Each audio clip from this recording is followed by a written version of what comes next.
Today in the shop, we have a 2012 Chevy Cruze. We're gonna do an oil change on it. I'm not gonna show you how to drain the oil and stuff. I think most people get the concept. You loosen the bolt, oil drains out, put the bolt back in. I'm just really gonna show you where the key locations are. So if you're trying to figure out where yours is on your Cruze, now you'll know. Let's get into it. And here we are, as we said, 2012 Chevy Cruze. All right, so opening the hood, this is obviously where you would fill the oil. It calls for a 5W30. And if you go to your right here, underneath of this hose right here, let's see if I can get some light in there. You will see it right there. See if I can see that cap there. You're gonna need a socket for that. Your oil filter lies right underneath it there. I already had loosened that one up and put a new filter in for sake of speeding up the video.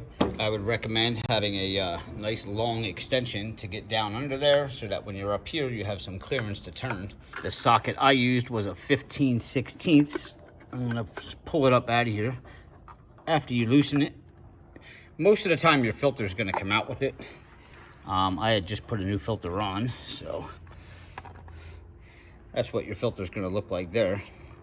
All right, and the hole there would be the part going down, and these little clips right here, they will snap into the cap like that, and then you slide it back down in there and tighten her back up.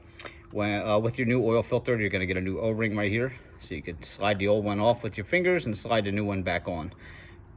And over here in the front, your yellow dipstick is where you would check the oil. And for the oil drain plug itself, we're gonna come right under the front of the vehicle here.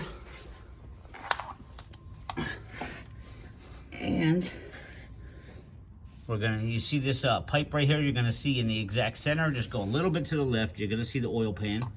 And it's already wet because I had already loosened that bolt and drained the oil, but that's where the bolt is.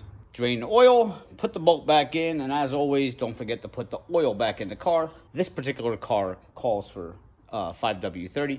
And that's it. Good luck with your oil change. If you have any questions, leave a comment in the comments, but make sure you please hit subscribe, give me a thumbs up. I'll see you guys next time.